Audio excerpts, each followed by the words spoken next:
Hola, ¿qué tal? Bienvenidos a todo el hermoso auditorio de Emprender con Vero aquí en Espacio Televisión. Hoy es lunes y pues como todos los lunes tenemos esta transmisión para los emprendedores, los que ya emprendieron o los que van a emprender. Y hoy tenemos un tema fundamental que es el derecho laboral. Cuando emprendemos, estamos preocupados por vender, por la ubicación, por el marketing, por el capital, de dónde vamos a adquirir ese dinero para emprender. Y lo último que se nos ocurre o se nos viene a la mente son los contratos laborales, los tipos de contratos laborales que hay. Si un empleado me demanda, ¿qué puedo hacer? ¿Qué tengo que hacer para protegerme, para proteger mi empresa ante esas situaciones? Y realmente este es un tema que tienes que tomar en cuenta, no solo si ya emprendiste, sino antes. Dicen que para emprender se tiene que tener a una persona experta en marketing, a un buen contador y sobre todo a un buen abogado. Eso sí, pero que sea un abogado especialista en temas laborales. Y hoy estoy súper contenta y le voy a dar la bienvenida a una licenciada que aparte que está muy joven, es sumamente brillante. Yo he hablado con ella en muchas ocasiones, además ella es mi abogada laborista y es una chica que hoy nos va a... Las preguntas, todas las que tengamos, nos las va a resolver. Es licenciada Daniela Larios, especialista en temas laborales y laborales burocráticos. Y además está estudiando un diplomado en métodos alternos de conciliación. Y ahorita nos va a decir dónde la podemos encontrar, porque este es un tema que no solo da para hoy, va para muchísimos más programas. Bienvenidos de nuevo en Emprender con Vero, aquí en Espacio Televisión. Licenciada, ¿qué tal? Buenas tardes, ¿cómo estás? Hola Vero, buenas tardes, muchas gracias por esta invitación. La verdad es que todo lo que es materia del trabajo muchas veces está abandonado por los emprendedores porque, como dices, únicamente se enfocan en el momento de emprender. ¿Qué voy a hacer? ¿Cuál va a ser lo que voy a vender, lo que voy a publicar? Todo, pero dejamos al lado algo tan importante, tan primordial como son las relaciones entre un empleador y su trabajador. Siempre es algo imperativo tener perfectamente regulado cuando se inicia a emprender.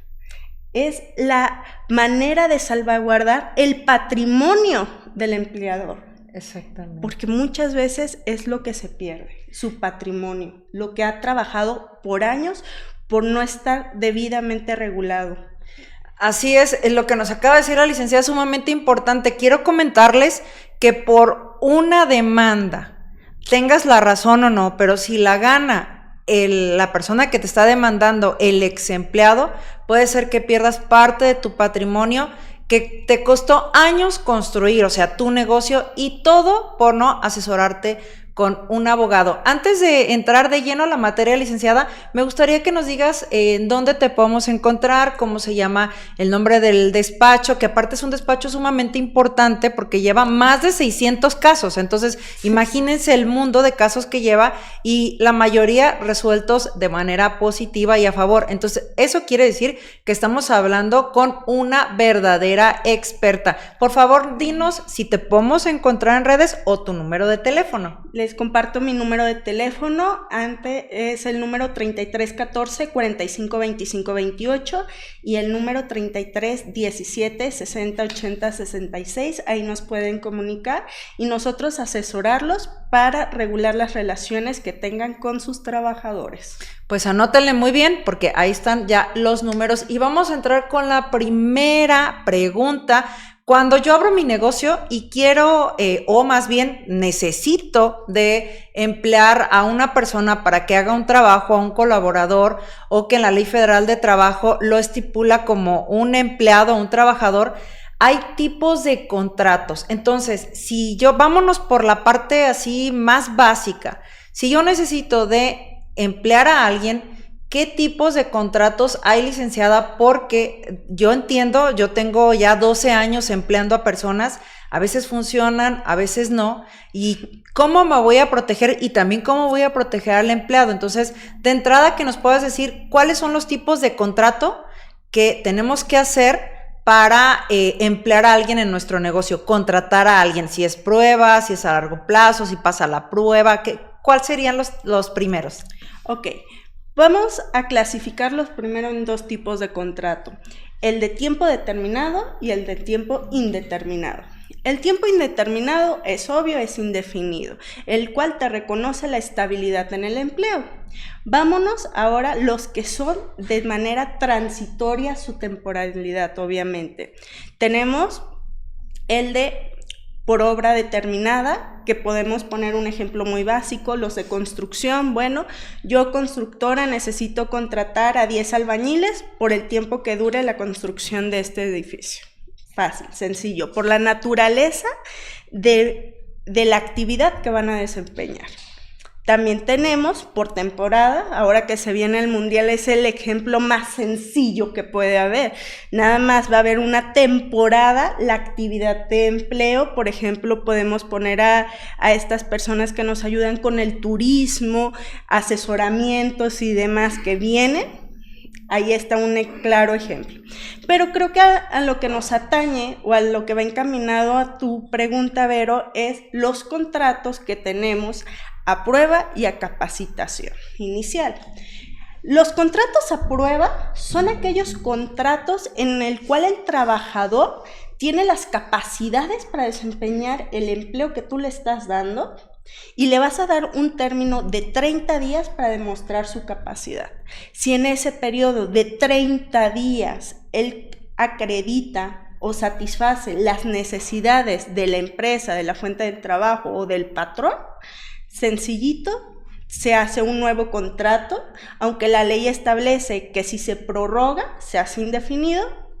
Para seguridad del empleador, yo siempre he sugerido que se haga un nuevo contrato indeterminado, obviamente reconociéndole la fecha en que inició su periodo a prueba. Sencillo.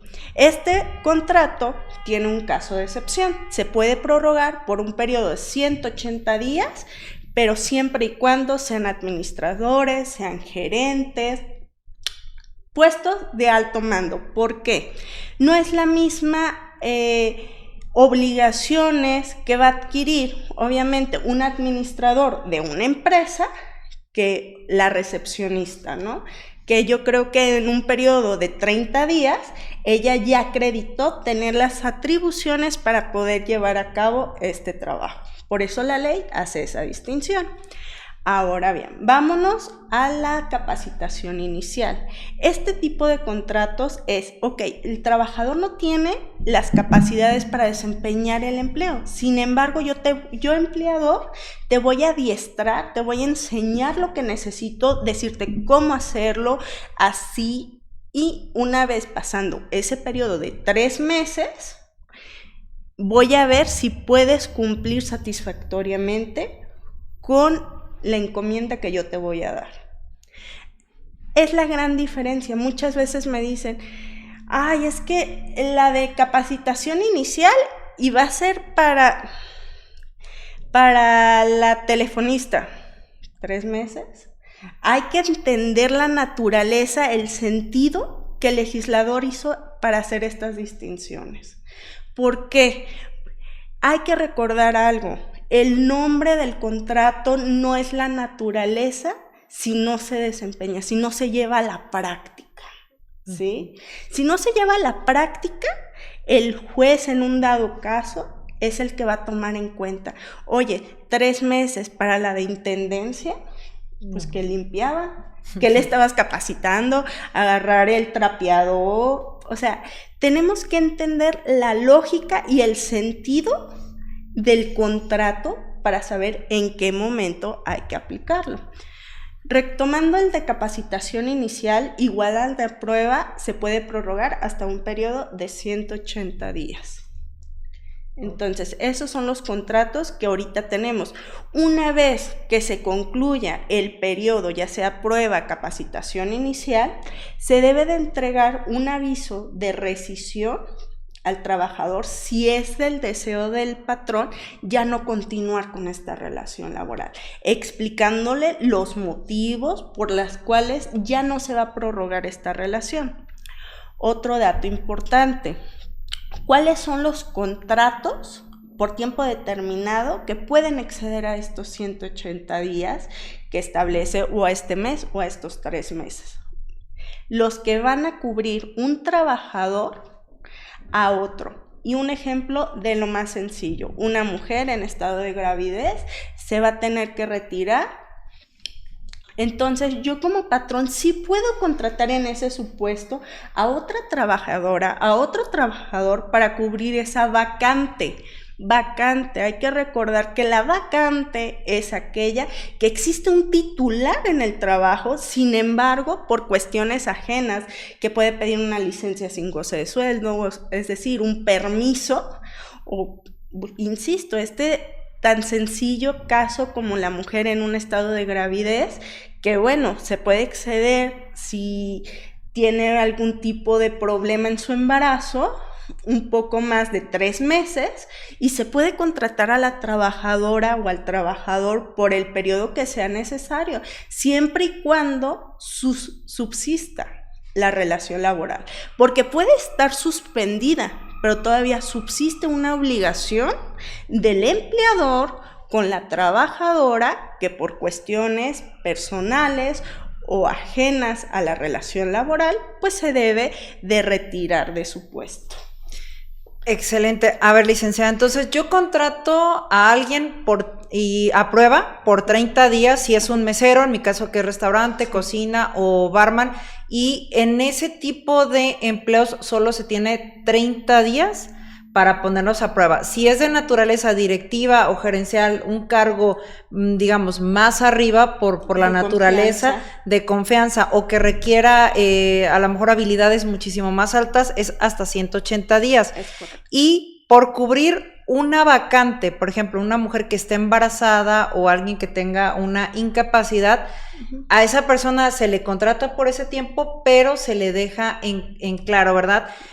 Licenciada, si la persona que yo contrato por prueba no pasa la prueba, le doy por escrito, entonces en el documento, y ya no, yo como patrón, ya no adquiero responsabilidad laboral. Bueno, las obligaciones como patrón, aunque se rescinda la relación laboral sin causa justificada o sin causa imputable al patrón, como es el caso, claro que tiene algún tipo de obligación, el pago proporcional de aguinaldo, vacaciones, prima vacacional, sigue teniendo. ¿Por qué? Porque aunque sean periodos a prueba de manera transitoria, también lo es que tienen los trabajadores salvaguardados sus derechos como tal. Porque si no, nos estaríamos viendo en un estado de discriminación entre un trabajador por tiempo indeterminado con uno de tiempo determinado. Lo único que la ley limita es su temporalidad y su estabilidad en el empleo. Ok, entonces la responsabilidad que yo adquiero en el momento del periodo de prueba es de que sí, darles el finiquito, ¿verdad?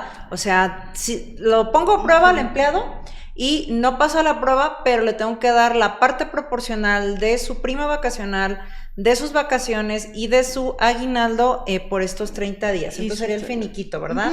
Muy bien. Sí. Licenciada, pues vamos a la siguiente pregunta. Bueno, el periodo de prueba ya lo hablamos, ¿no? Que se aplica correctamente para que se proteja al empresario y protegerlos a ellos. Entonces les hacemos un contrato de prueba, si no pasan las pruebas, se le comunica y se le dice, ¿sabes qué? No pasaste la prueba, y se le explica el motivo de que no se haya pasado la prueba. Licenciada, ¿por qué es entonces importante tener un contrato firmado desde el día número 1? ¿Qué pasaría si yo meto a alguien, por decir meter, a lo mejor no es correcto, pero incorporo a alguien a que trabaje en mi negocio y lo voy dejando ahí, no le hago contrato, nunca le digo nada, pero de repente no pasó la prueba y supongamos que yo no le hice contrato, pasaron los 30 días, supongamos que pasaron 2 meses, yo no le hice contrato y para mi gusto, o para no para mi gusto, para las necesidades del negocio no pasó la prueba. ¿Qué pasa si no le hago un contrato firmado? Eso es el pan nuestro de cada día para nosotros los abogados. Lo vemos todos los días. Los contratos se hacen y se firman a partir del día 1. Y pongo un ejemplo muy sencillo. Cuando uno va a arrendar una casa, ¿qué es lo primero que hace? El contrato y después la habita. Claro, si esa es la finalidad de la renta, ¿no? Pero muchas veces los patrones, llega el hijo del vecino de, híjole, no, pues necesita trabajo, lo voy a contratar. De manera verbal, la relación se va a entender como indeterminada y va a tener las mismas obligaciones el empleador, el patrón, con el trabajador, como si hubiera firmado, como si no hubiera firmado. ¿Qué pasa? En un supuesto y sin conceder que se vaya a un juicio y no se acredite una causa justificada de la rescisión de la relación laboral, se va a condenar. Así de sencillo. Obviamente hay un periodo a prueba de 1 mes, pero si en ese mes tu patrón no hiciste firmar un contrato por tiempo determinado, entonces se está dando una manera injustificada de la rescisión, de la extinción de la relación laboral. Entonces, la ley no va a hacer distingo si tenía 1 semana, si tenía 15 días. Si no hay contrato, la relación se entiende como indeterminada. ¿Qué pasa? Y sobre todo esto es muy importante. Tenía 15 días, pero no, pues no es mi trabajador. ¿Qué pasa ahí? Pero es que sí venía, pero es que sí le ayudaba, pero es que, híjole, lo tenía dado de alta en el seguro porque era el hijo de mi compadre. El hijo del compadre. Pues gracias al hijo del compadre existe un reconocimiento de una relación laboral y trae emparejadas todas las consecuencias jurídicas que ello implica: seguridad social, pagos de salarios. Y en un dado caso, si no lleva adecuadamente toda su documentación, y está muy sencillo, los emprendedores, artículo 804 de la Ley Federal del Trabajo, ahí viene perfectamente enumerados, 804, 803 de la Ley Federal del Trabajo, ahí viene perfectamente enumerados todos los documentos que tiene la obligación el patrón tener a su guarda. ¿Cuáles? Contratos, listas de asistencia, nóminas, el pago de aportaciones de seguridad social. Sencillito. Tener en regla esos documentos y van a estar perfectamente blindados en dado caso que sea necesario irse a juicio. Si hay una limitante de, es que no checaban, es que pues no tenía firmado el contrato y si era por tiempo determinado, licenciada, es que hay muchos es que y excusas. La ley es muy clara, hay que tener regulados y conforme a derecho su documentación, porque el día de mañana eso va a evitar un dolor de cabeza, la pérdida de su patrimonio, porque pueden existir sentencias millonarias por no saber o no poder acreditar con un documento idóneo el salario de un trabajador. Y nos vamos a un punto súper clave.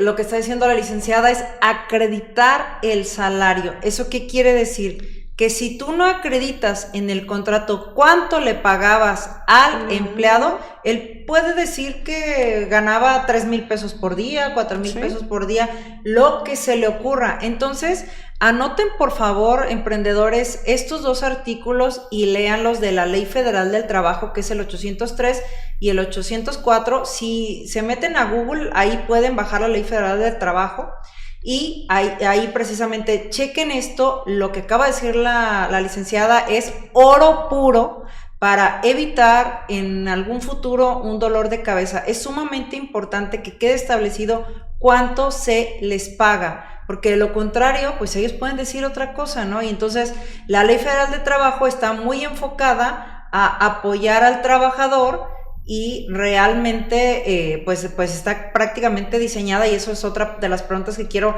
que nos conteste la licenciada, si realmente la Ley Federal del Trabajo está muy a favor del empleado, licenciada. Mira, Vero, aquí hay una situación. Para el legislador, para la sociedad, ¿quién es la parte vulnerable? El trabajador. ¿Por qué? Porque él no tiene a su guarda estos documentos que yo les acabo de decir. Se supone que el patrón, al momento de que se firma, y así establece la ley, la normativa, que una vez que se firma el contrato, se debe de hacer entrega de un tanto igual al trabajador. ¿Qué pasa en la práctica? Nunca se los dan. Las nóminas en el sobrecito amarillo. Todo esto ha sido consecuencia de una mala praxis, en realidad, del patrón. Estas son las consecuencias de no tener perfectamente regulado sus condiciones, sus relaciones con sus trabajadores. Entonces, ¿qué pasa? El legislador dice, esta parte vulnerable que es el trabajador, si él me dice que el saco o el vestido de Vero es morado, va a existir una presunción, no una realidad, pero sí una presunción a su favor de que el vestido era morado, no obstante que fuera verde o fuera azul o fuera de cualquier otro tipo de color. Entonces, ciertamente sí queda en una desventaja el patrón, porque si no está regulada perfectamente todas estas situaciones, y hago mucho hincapié, sus contratos, listas de asistencia, nóminas y el pago de aportaciones de seguridad social, entonces, ¿cuál va a ser la consecuencia jurídica? Una presunción que no se va a poder desvirtuar y se va a volver una realidad jurídica para el juzgador. Excelente, licenciada. Bueno, vamos a regresar con una pregunta súper importante, pero antes nos vamos a ir a un corte comercial. Entonces, regresamos con este tema fundamental, pero no solo para emprender, es para la vida diaria, porque todos en algún momento hemos sido empleados. Así que vamos a un corte y regresamos.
Bueno, pues la licenciada Daniela Larios ya nos dijo las cláusulas que tiene que tener el contrato como mínimo para blindarnos a nosotros, los emprendedores, que es el salario, el horario, el cargo, las funciones y también lo de la temporalidad también. Y la temporalidad, si es determinado o indeterminado. Y vamos a otro tema que actualmente está muy controversial, licenciada, que acaba de publicarse en el Diario Oficial de la Federación una reforma a principios de marzo y que se va a ir aplicando paulatinamente.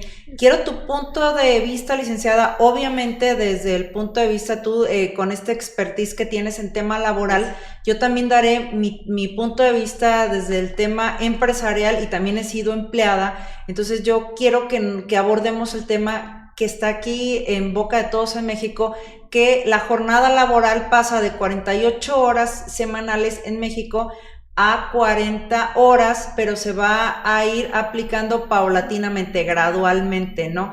Entonces, platícanos sobre esa reforma, licenciada. Una reforma muy controversial, demasiado, para ambas partes, porque yo me pregunto, ¿qué trabajador, y yo soy trabajadora, no ha laborado un horario extra, horas extras? Eso indudablemente quisiera conocer aunque sea uno que lo hubiera hecho. Y también quisiera conocer algún patrón que sin necesidad que lo hayan demandado, hubiera pagado esta jornada extraordinaria. Es una realidad que vivimos en México. Digo, yo llevo en este tema desempeñándome alrededor, bueno, en materia laboral, 12 años, ya como abogada, alrededor de, ¿qué? 6, ya van a sacar mi edad, pero es que es una realidad.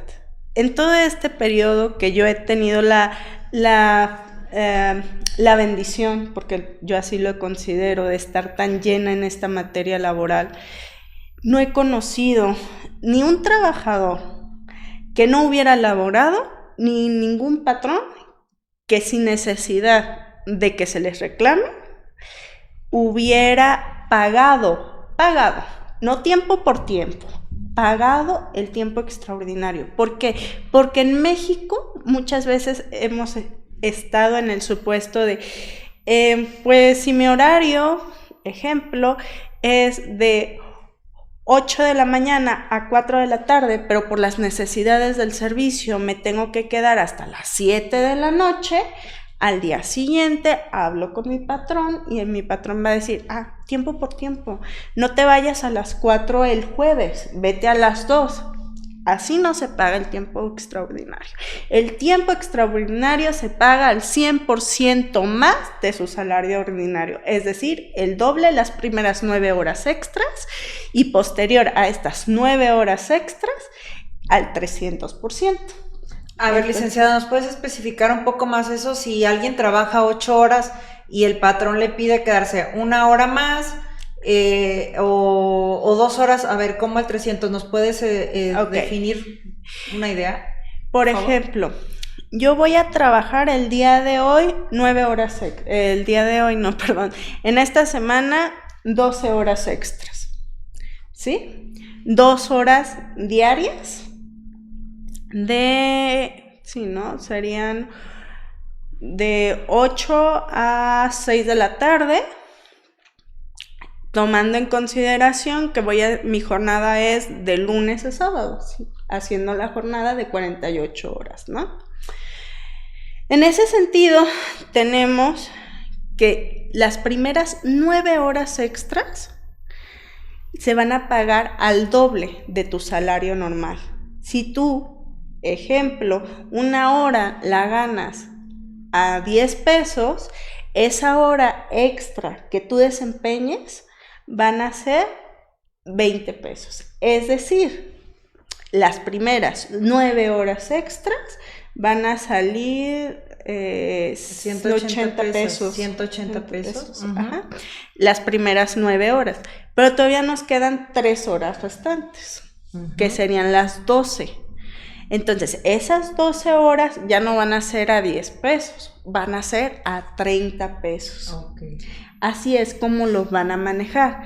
La ley que te establece, si nos vamos a unas cargas probatorias, el artículo 784 de la Ley Federal del Trabajo establece cuáles son los puntos que debe de acreditar el patrón en juicio. ¿Y cuál es uno de los puntos muy interesantes? Que el trabajador no hubiera elaborado las primeras 9 horas extras. Es decir, si tú, trabajador, reclamas 12 horas, las primeras 9 horas el patrón debe de acreditar que no las devengaste. Pero aquí es un punto muy curioso, porque estamos hablando de un hecho negativo. Uh-huh. O sea, no es un hecho de decir, acredítame la existencia de que las laboró una jornada ordinaria, sino que no las laboró. ¿Sí me doy a entender? Sí. Entonces, ahí es un parteaguas, porque es, ¿cómo voy a acreditar este hecho negativo? La importancia de tener unas listas de asistencia, uh-huh, ¿sí? Pero sigue siendo un hecho negativo, que subsiste una presunción a favor del trabajador que sí laboró las 9 horas extras. Entonces, ¿Por qué toco este tema así? Porque la reforma te establece, híjole, es que vamos a disminuir la jornada, pero ahora ya no te voy a acreditar o ya no te voy a imponer la carga de desvirtuar que no laboró 9 horas extras, sino 12. ¿Qué pasa en la realidad de los hechos? Una mala defensa y se va a tener que condenar al pago de 12 horas extras. Hacia el empleador. Hacia el empleador. O sea, les van a dar esta parteagua de decir, ya van a ser no solo 9, sino 12 horas extras. Entonces, ciertamente, esta reforma que se viene, aparte que va a ser de manera dosificada su vigor, pero la realidad es que a largo plazo sí va a afectar al bolsillo del empleador. ¿Por qué? Porque va a tener una carga mayor para acreditar una jornada extraordinaria, desvirtuar una jornada extraordinaria en un juicio, que ciertamente, y vuelvo a decir, ¿qué pasa el día con día con todos estos trabajadores? Porque esa es una realidad, que sí muchos laboran tiempo extraordinario, pero ¿qué pasa también? Cuando se va a juicio, cuando comparecen los trabajadores, dicen, no, es que yo sí laboraba 10 horas extras todas las semanas o 9 horas extras todas las semanas, por todo el tiempo que duró la relación laboral. Y hay criterios que han establecido la Corte, nuestro máximo órgano jurisdiccional, la Suprema, que han dicho, bueno, a ver, analiza las primeras 9 horas extras que te están reclamando. Y yo me pregunto también, vámonos a la veracidad de que efectivamente elaboraron 9 horas extras o 10 horas extras por 20 años de servicio. Es decir, ¿nunca faltaste? ¿Nunca tuviste vacaciones? ¿Nunca tuviste algún percance, alguna situación para poder en serio acreditar o que sea creíble todo lo que estás reclamando? Entonces, también con esto que se viene con la reforma que hubo en la Ley Federal del Trabajo en el 2019 y con la entrada en vigor en los nuevos juzgados laborales, ahora los jueces también, y va a ir un poco encaminado a la pregunta anterior que habíamos hablado, si en verdad el patrón es una parte vulnerable en juicio en vez del trabajador, como se ha venido estableciendo en la doctrina desde que estamos en la escuela, que nos han dicho, es que el derecho del trabajo es un derecho social que debe de buscar la protección del vulnerable. Y ciertamente, voy de acuerdo, a veces el trabajador sí se encuentra en un estado de vulnerabilidad en el momento de la relación laboral. En el juicio, no, en el juicio sí es el patrón.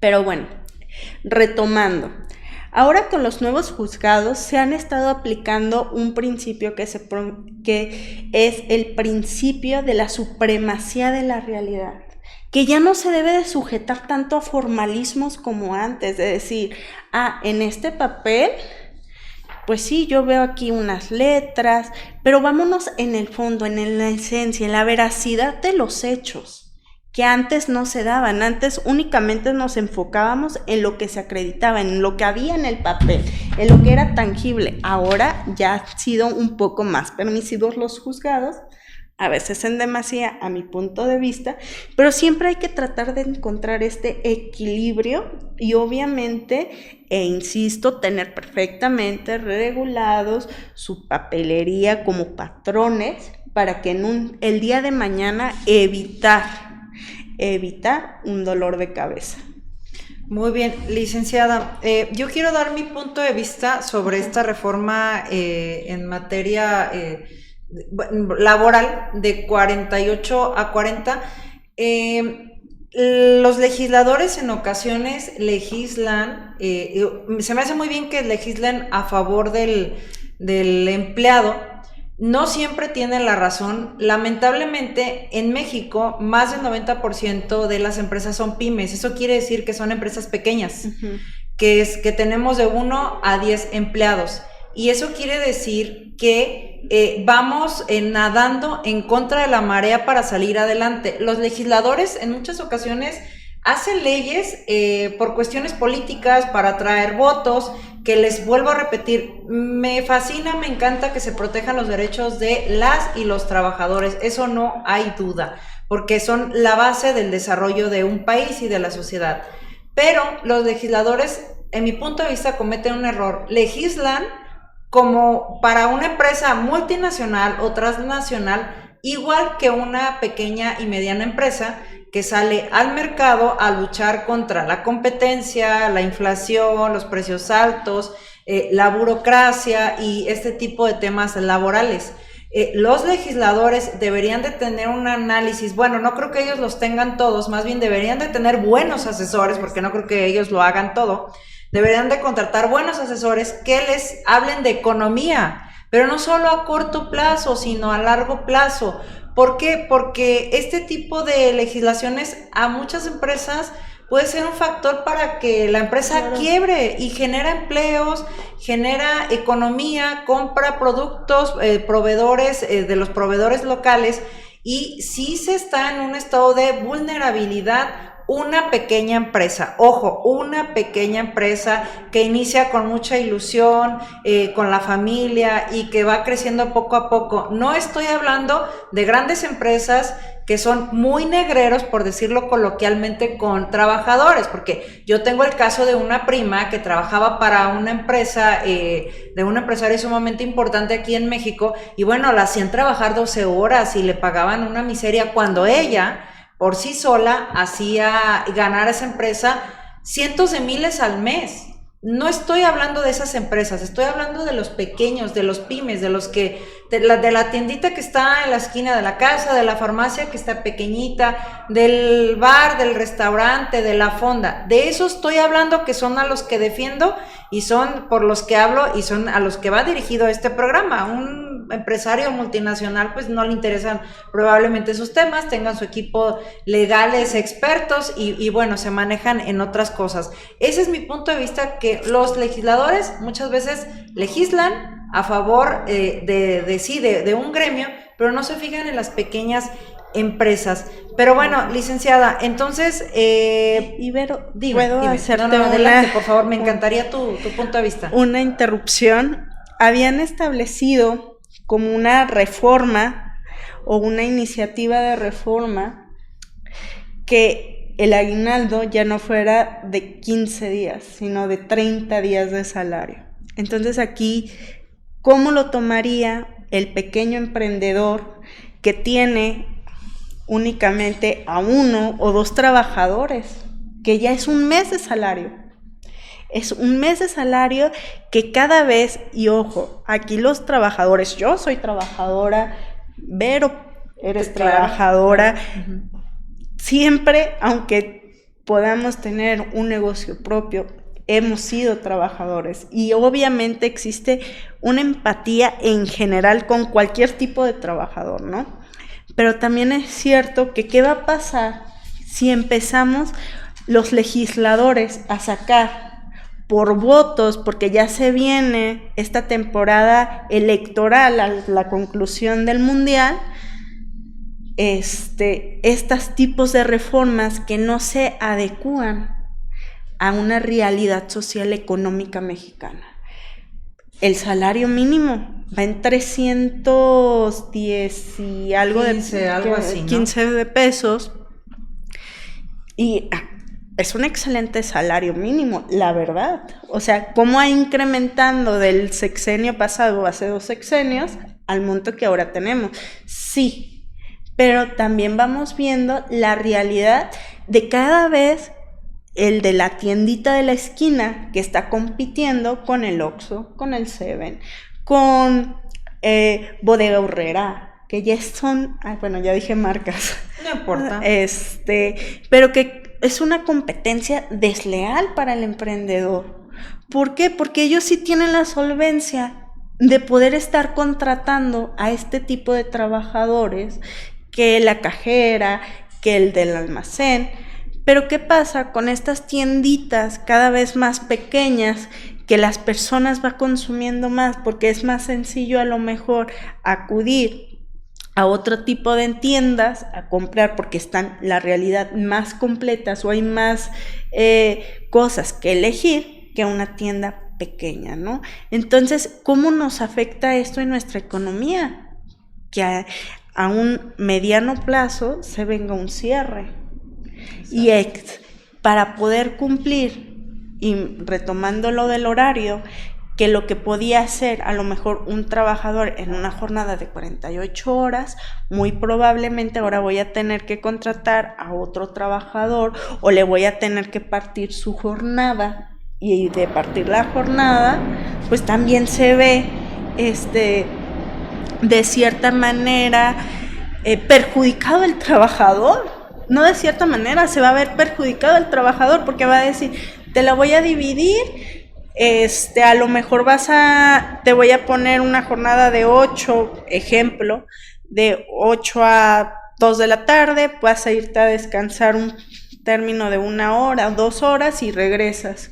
Oye, con el tráfico que hay ahorita en la ciudad, al menos en las ciudades grandes como es Ciudad de México, como es Monterrey, como es Guadalajara o en la zona metropolitana, pues vamos siendo sinceros, si vivo afuera de la ciudad, no me va a alcanzar ir a mi casa y regresarme. Entonces vas a partir el día del trabajador.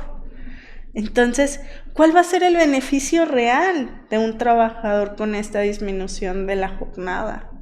Si en realidad al que en cierta manera tiene la solvencia de poder contratar a un poco más de trabajadores, que para ser sincera también lo dudo mucho, a estas grandes empresas, instituciones, que puede haber la manera de hacerlo, pero ¿qué va a pasar con este mediano emprendedor o estos emprendedores que estamos iniciando con nuestros negocios, con la herencia que a lo mejor me dieron con el esfuerzo de 20 años de trabajo, de lo que me dieron a lo mejor de un préstamo, y tenerlo que ver disminuido o mermado por únicamente legislaciones que vienen por votos, sin hacer un verdadero estudio de las necesidades de tanto el trabajador como el patrón?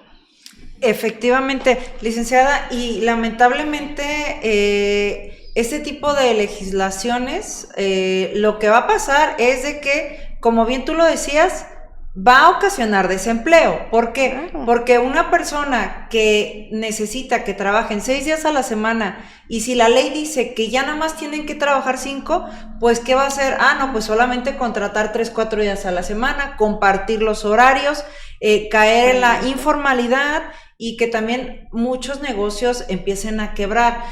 Los legisladores no hacen un análisis exhaustivo económico, una política social económica. Lo que hacen es simplemente legislar por decir, pues esto me trae más votos porque estoy a favor del empleado. Todos estamos a favor del empleado. Sin trabajar no habría economía, sin dinero no habría economía. O sea, ¿de qué hablan, no? Sino que son legislaciones populistas para la atracción de votos, pero sin pensar en en las personas que estamos generando empleos y que damos bienestar social. La verdad es que yo nunca he tenido problemas con los colaboradores, porque una de las metas y propósitos de mi negocio no solamente es que mi negocio venda, sino tratar bien, generar buenos empleos pagados, y que la relación laboral y el ambiente laboral en mi negocio sea muy buen ambiente, porque es parte de nuestra misión del negocio. No todos tienen esa misión, pero yo hablo por mí. Licenciada, ahorita tocaste un tema y que aparte te estás especializando en eso.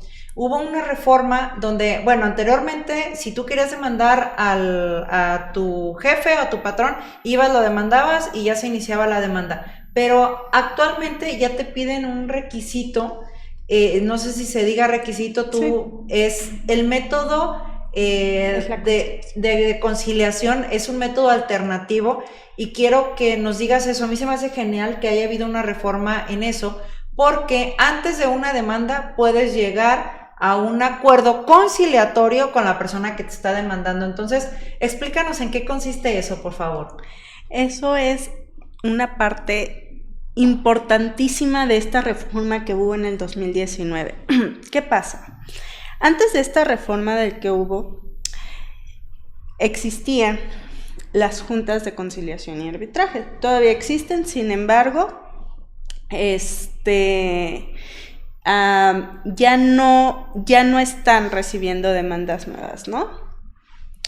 Sin embargo, lo que pasaba era que el trabajador acudía a demandar a su empleador por un despido injustificado, por prestaciones, etc., etc., etc., y acudía. Sin embargo, los juicios se prolongaban terriblemente, aún con la reforma del 12, que fue donde toparon los salarios caídos, que antes se pagaba el 100% de los salarios caídos si nos íbamos a un juicio y se acreditaba un despido injustificado. ¿Qué es esto?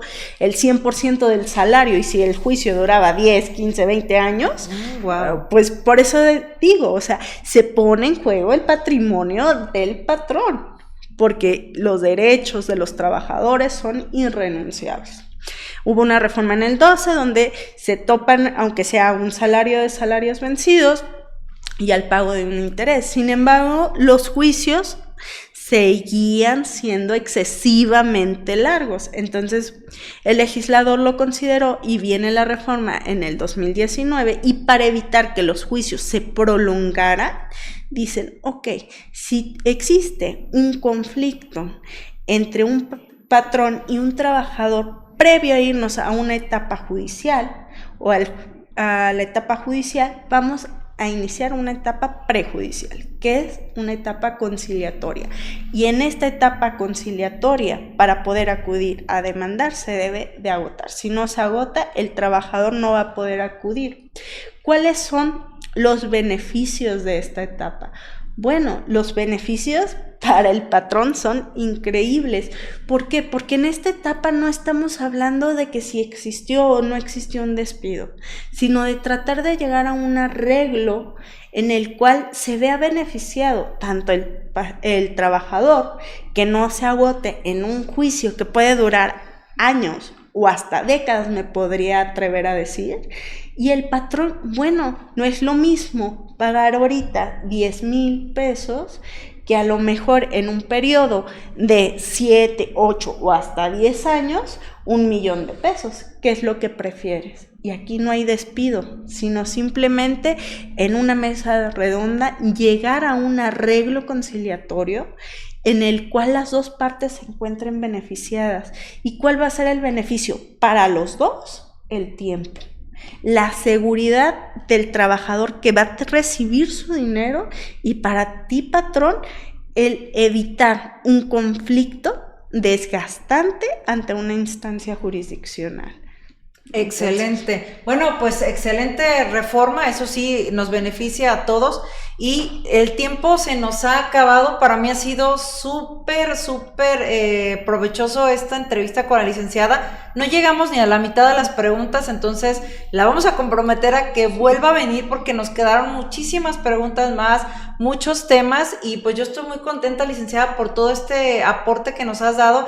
Antes de terminar, los invito a que antes de emprender, y si ya emprendieron también, no se arriesguen. La conclusión es que todo tiene que quedar por escrito con alguien especialista en la materia. Y por último, licenciada, vuélvenos a dar tus números de teléfono y muchísimas gracias. Nos vemos el próximo lunes en Emprender con Vero, aquí en Espacio Televisión, pero quiero que la licenciada se despida y nos dé sus números de teléfono para que la busquen. Muchísimas gracias, Vero, por esta invitación increíble, esta plática tan amena que tuvimos, y me pueden encontrar en los siguientes números de teléfono, en el 3314 45 25 28 y al número celular 3317 60 80 66. y fue un placer poder compartir el diálogo contigo el día de hoy. Gracias, licenciada. Nos vemos el próximo lunes en Emprender con Vero aquí en Espacio Televisión. Síganos en todas las redes sociales. Yo estoy como Vero Álvarez Negocios y pues busquen a la licenciada si necesitan un tema laboral. Muchas gracias a toda la producción y a Espacio TV.